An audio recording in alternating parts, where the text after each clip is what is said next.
"You're just a toy soldier," that's what the young officer said, loud enough for the cadets to laugh. They mocked the insolence, mocked the uniform, and when someone spotted the faded emblem beneath guard's glove, they called it part of the costume. No one asked what it meant, no one asked where he'd earned it, but someone did notice from across the courtyard: a lieutenant general. He didn't ask for rank or service record, he asked one question, and when he heard things where the entire parade ground went silent, want to know what that marking meant and why it changed everything. London afternoon hung thick with summer heat that made wool uniforms stick to backs.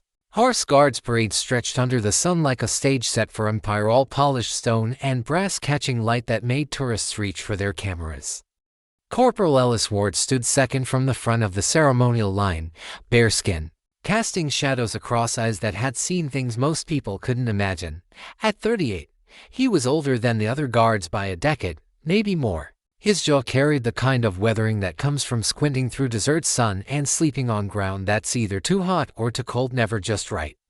The scar above his collar was barely visible unless you knew what shrapnel damage looked like, a thin white line disappearing into his hairline, the kind of mark that comes from being too close when something explodes. The tourists loved it, the precision, the silence, the way these men could stand perfectly still while London swirled around them like monuments. Most never looked close enough to see the details that mattered: the way Ward's left hand gripped the rifle with fingers that had muscle memory of weapons that actually fired back, or how his breathing stayed controlled in a rhythm that spoke of someone who learned to stay calm when everything was falling apart. That afternoon, the usual crowd included a group that should have known better: a dozen military cadets from the NATO exchange program clustered near the rope barrier. American mostly, with a few French and German uniforms mixed in. Their escort, second lieutenant named Blake Halverson, looked barely old enough to shave, let alone wear those West Point bars on his collar.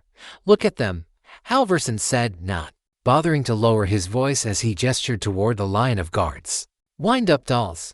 I bet they haven't touched a real rifle in years. Probably don't even know which end the bullets come out of." One of his cadets, a lanky kid from Tennessee, laughed and pointed his phone at Ward. "That one hasn't blinked since we got here. Think they programmed them in the morning." Ellis Ward didn't react, couldn't even if he wanted to, but something about his stillness made the smarter ones in the group shift uncomfortably. A German cadet older than the rest, with the bearing of someone who'd actually seen military service, shifted his weight and muttered, "Maybe we should show some respect. Relax." Halverson cut him off with a dismissive wave. "It's not like they can hear us. Besides, someone should tell them what real soldiers look like. We've got guys back home running live fire exercises while these people are playing dress up for the camera crews." The French cadets had gone quiet, their earlier enthusiasm fading into something that looked like embarrassment. One of them, a girl with lieutenant's bars who looked like she came from a military family, whispered something urgent to her companion in rapid French. But Halverson was just getting started. He'd noticed something that made his grin widen: a strip of fabric poking out from beneath Ward's left glove. Dark green, frayed at the edges. Definitely not regulation. It looked old, worn, like something that had survived more than ceremonial duty. "Check this out," he said, stepping closer to the rope and raising his voice. "Is that duct tape? What is that, a good luck charm? Maybe his girlfriend gave him a friendship bracelet to remember her by." His voice carried across the stone courtyard, drawing attention from other tourists. Ellis Ward remained frozen, breathing controlled like someone who learned to stay calm when everything was falling apart. Halverson turned to his group, grinning. "You know what this is. This is what happens when a military becomes a museum piece. Real soldiers are out there running ops, doing actual military work. Meanwhile, these guys are standing here dressed like Napoleon's backup dancers." Laughter rippled through some of the cadets, not all. The German who'd spoken earlier looked like he wanted to disappear. The French girl was trying to pull her group away. "Hey, Corporal," Halverson called out. "You move when a real officer gives you an order, or are you part of the architecture?" Still nothing. "Look at him," Halverson said, his voice getting louder. No reaction. "This isn't military service, it's community theater with better costumes." A few tourists had stopped to watch now, some filming with their phones, others just curious about the loud American making a scene. The other guards in the line remained perfectly still, But there was a subtle tension in their posture, now the kind that comes when one of your own is being targeted and you can't do anything about it. "We've got infantrymen back home doing real work," Halverson continued, really hitting his stride now, running patrols in actual hostile territory, making life and death decisions, putting their lives on the line for something that matters. While you're out here playing dress up for the tourist cameras, collecting photo ops like some kind of military mascot, that's when someone else moved across the courtyard. A man in a subdued dress uniform had stopped walking. Lieutenant General Charles Redford wasn't supposed to be here, but now he'd stopped dead, staring at something that made his blood run cold. That strip of fabric under Ward's glove, dark green against the red wool, with markings that looked almost black against the faded material. Redford had seen that pattern before, in classified files, in after-action reports that technically didn't exist. His jaw tightened as he watched the young lieutenant continue his performance. Oblivious to what he was actually looking at, Redford had read about men like Ward, had signed the orders that sent them into places that didn't appear on any map, to do things that would never make the evening news. He started walking toward the group, his steps measured but deliberate. The cadets noticed him approaching first, the way you notice a storm front moving in, all quiet. Pressure that makes the air feel different. The American lieutenant was still talking, still playing to his audience, when Redford reached the rope barrier. He didn't announce himself, didn't clear his throat or demand attention, just stood there for a moment, studying the man in ceremonial dress with the kind of intensity that made nearby conversations die away. When he finally spoke, his voice was quiet but carried the weight of absolute authority. "Corporal," he said, not quite conversational but far from commanding, "where'd you come by that marking?" The courtyard had gone quiet. Even the tourists sensed something important was happening. The clicking of cameras slowed. Conversations died mid-sentence. Even the pigeons seemed to settle into watchful silence. Alice Ward couldn't turn his head, couldn't look at the general. The regulations that governed ceremonial duty were absolute: no movement, no acknowledgement, no breaks in composure. But the question had been asked by someone with the authority to ask it, and it deserved an answer. His voice came out steady, matter of fact, like someone reading map coordinates from memory. "Corridor Bravo, Tiring Cout, Unit was 9 or Echo." The words hit General Redford like a physical blow. He'd read those operation reports, some of them with his own signature at the bottom. Hell, he'd helped write the cover stories that explained why certain assets had gone missing, why certain compounds had been destroyed, why certain personnel had simply vanished from official records. But he'd never expected to meet someone who'd lived through what happened in that corridor. "Jesus Christ," he said almost to himself, the words carrying across the sudden silence that wasn't meant to be survived. Behind him, Halverson's smirk had died completely. He looked around for someone to explain what was happening, but nobody was paying attention to him anymore. The casual confidence had drained from his face, replaced by the slow, sick realization that he'd walked into something much bigger than he'd understood. The German cadet who tried to stop him earlier was now standing at rigid attention, his face pale. The French cadets had gone completely silent, their earlier discomfort transformed into something approaching horror. Redford stepped closer to the rope, his voice dropping to something more private but still audible to the growing crowd. "I read the debrief on Corridor Bravo," he said, his words heavy with the weight of classified knowledge. "You were pinned under collapsed masonry for 12 hours before QRF could reach your position. Lost comms 6 hours into the firefight. No air support, no medevac, no backup coming." Ward didn't respond, couldn't break his stance, but something in his posture, the almost imperceptible tightening around his eyes, the way his breathing hitched just slightly, suggested the memories were still sharp, still close to the surface. "Only 2 names came out of that compound," Redford continued, his voice carrying just far enough for the assembled crowd to hear. 2 out of 7. The other survivor never walked again, medically discharged 2 months later. Died of complications in 2013. He paused, studying the man standing before him in ceremonial dress, seeing past the red tunic and polished brass to the soldier underneath. "Which means you're the last member of 9 Echo still breathing." The silence that followed felt like the whole world holding its breath. Even the distant sounds of London traffic seemed muted, as if the city itself was listening to something it didn't quite understand but knew was important. Redford turned toward the group of cadets now, his voice taking on the weight of someone who'd spent too many years explaining why good people die for causes that never make the headlines. "To those of you visiting from overseas," he said, his words precise and measured, "this man's uniform may look like theater to you. You may think it's ceremonial, decorative, a relic from when wars were fought with swords instead of satellites, and honor instead of hashtags." He gestured toward Ward's hidden emblem, the faded green fabric barely visible beneath his glove. "But some uniforms carry stories that never get told. Some carry ghosts that never get buried. And that marking you've been joking about, it wasn't issued in some parade ground ceremony. It was handed to him in the back of a supply truck 6 hours before a mission that never made the news, never got a Wikipedia page, never became a movie or a book or a grateful nation's grateful acknowledgement." His eyes found Halverson, now not angry exactly, just disappointed in the way that cuts deeper than shouting ever could. "Lieutenant, when you question this man's worth, you mocked a patch earned under blackout conditions in a compound that officially never existed. You mocked the last survivor of a unit that most of your country's generals never knew existed, doing work that most of your country's citizens pray they never have to know about." Halverson's mouth moved, but no sound came out.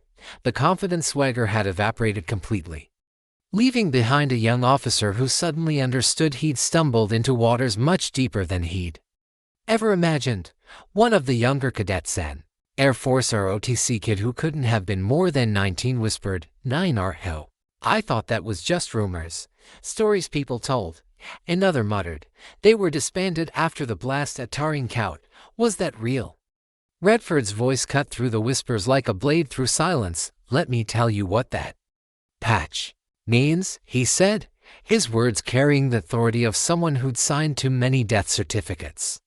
"Since apparently no one bothered to teach you that some things are more important than the stories you tell about them."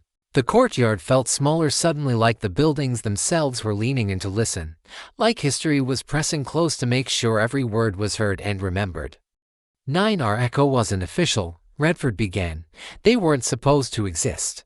No social media posts, no homecoming parades, no medals ceremonies, just a designation on classified orders and flight manifests with redacted destinations. He paused, letting that sink in.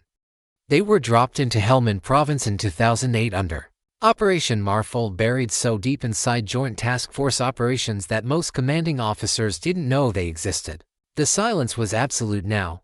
Even the pigeons had stopped moving. Their job was route clearance, Redford continued, each word measured and deliberate. Quiet entries into hostile territory.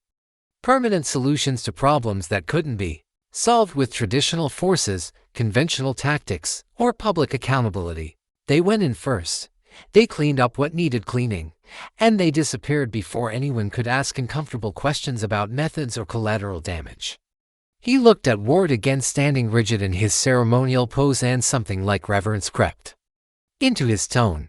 Corridor Bravo was a supply route through Taring Kaut for kilometers of road that NATO convoys used to move supplies between forward operating bases. Intelligence said insurgents had mined it, prepped ambush positions every 200 meters, placed IED cells with overlapping fields of fire. A 200-vehicle convoy with medical supplies and winter gear was scheduled to use that route in 36 hours. Redford's voice carried the weight of someone who'd read too many casualty reports, signed too many death certificates, made too many phone calls to families who'd never be whole again. Ward's unit went in to clear it. 7 men against an estimated 40 insurgents in prepared positions. No air support available. Everything was committed to a major operation to provinces over. No backup, no extraction plan, no margin for error. A pause that felt like prayer.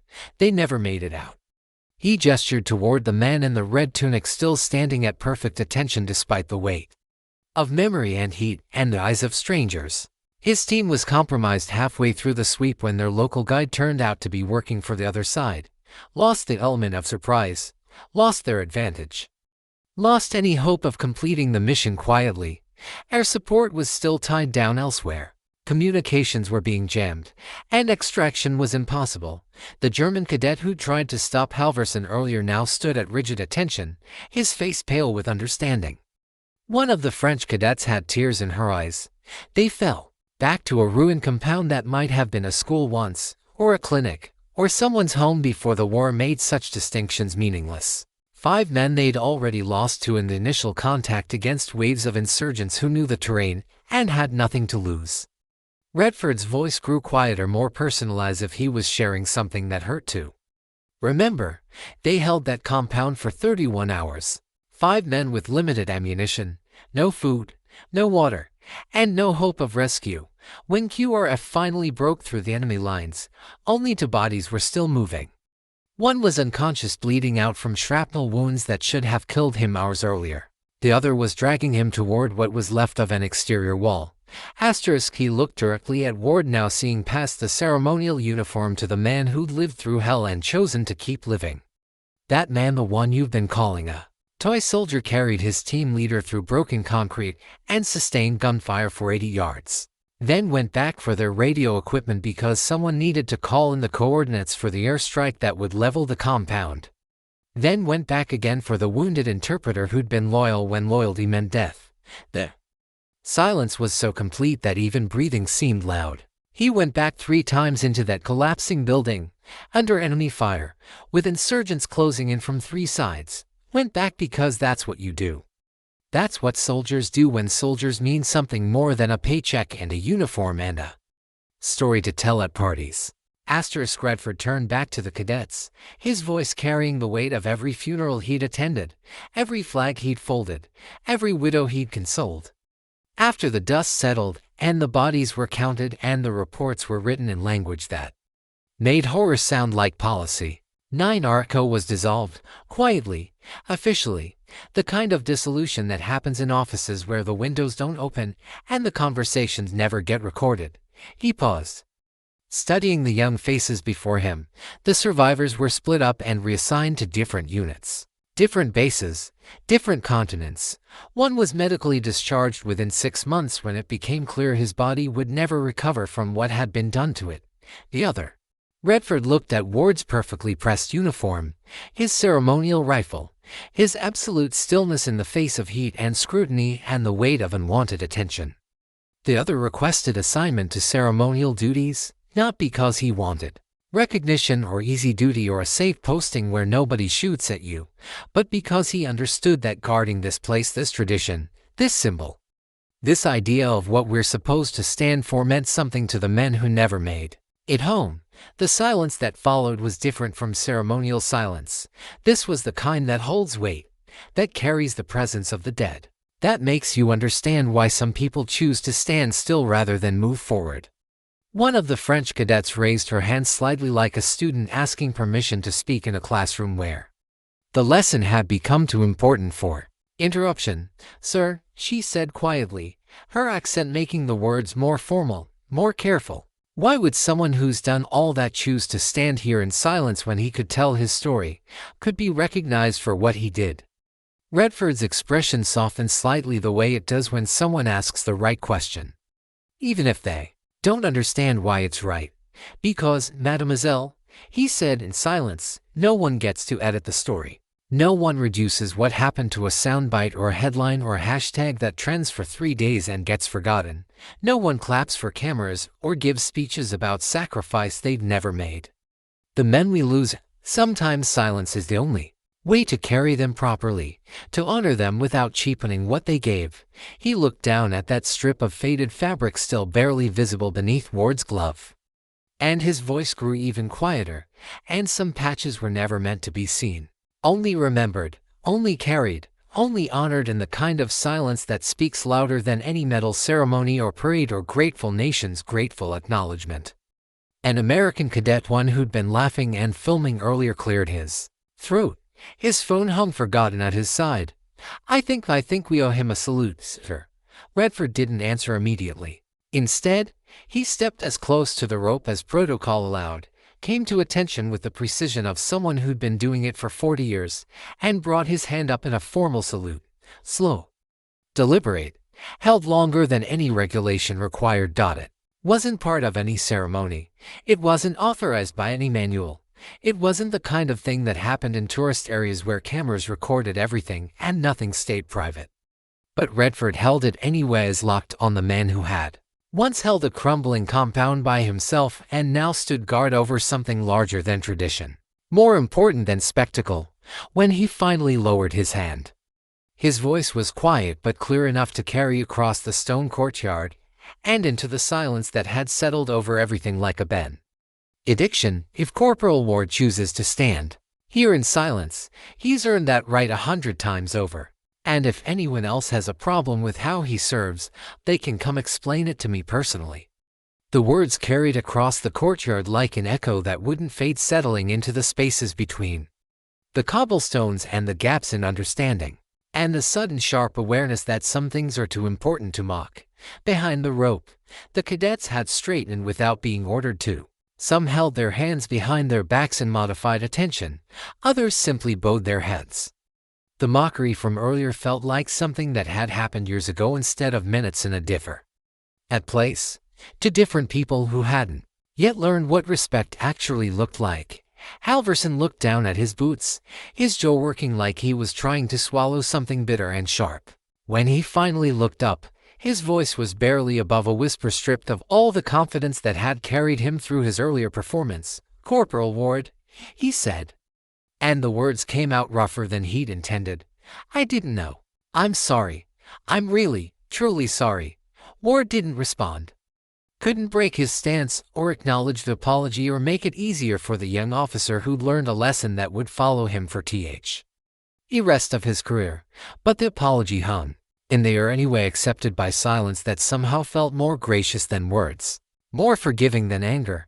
A child tugged at his mother's coat nearby, his small voice cutting through the dull tension with the clarity that only children possess. "Mommy." "What's that soldier guarding?" The woman looked at the silent figure and read understanding something she hadn't moments before, seeing past the uniform and the ceremony to the man underneath and the weight he carried. "Not the palace, love," she said softly, her voice thick with something that might have been tears. "Something more important than that." The ceremony continued around them, as it always did. Drums resumed their rhythm in the distance. Horses clattered on cobblestone somewhere beyond the arch.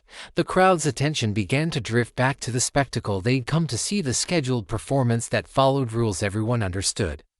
But something had changed in that courtyard. Not just for the cadets who'd learned what real service looked like when it wasn't performing for an audience, but for everyone who'd witnessed a ghost become real, if only for a moment. In the space between mockery and understanding, Ellis Ward completed his rotation without a flicker of acknowledgement. When the time came exactly when it was supposed to come, no sooner and no later, he marched off with the same precision he'd shown all afternoon, his rifle at the perfect angle, his steps in perfect time, disappearing through the arch toward the barracks as if nothing had happened. But something had happened. In the quiet of the changing room, Alice sat on a wooden bench worn smooth by decades of soldiers. He carefully removed his gloves and reached into his locker, withdrawing a small velvet pouch. Inside was the original patch, smaller, darker, stained with things that wouldn't wash out. Next to it, a folded piece of paper yellowed with age. 5 names handwritten in blue ink. Below them, a date, the 12th of August 2008. 4 of the names had lines drawn through them, each in different ink, added at different times as word of each death had reached him. The 5th name, his own, was circled once. No commentary, no explanations, no dramatic declarations or promises or threats. Just a list of men who'd stood together when everything fell apart. Who'd done what needed doing when doing it meant dying. Who'd given their lives so that others could keep theirs. Alice looked at it for a moment, running his thumb over the paper with the gentleness of someone touching something sacred. Then he refolded it along the old creases and placed it back, with the patch wrapping both in the tissue paper and sealing them in the velvet pouch like relics in a shrine. Tomorrow, he'd stand again. Another shift, another crowd, another chance for someone to see only the uniform and miss the man wearing it. There would be more jokes, more cameras, more people who looked at him and saw only what they expected to see. But that was fine. That was the point, really. He wasn't standing for applause or recognition or understanding.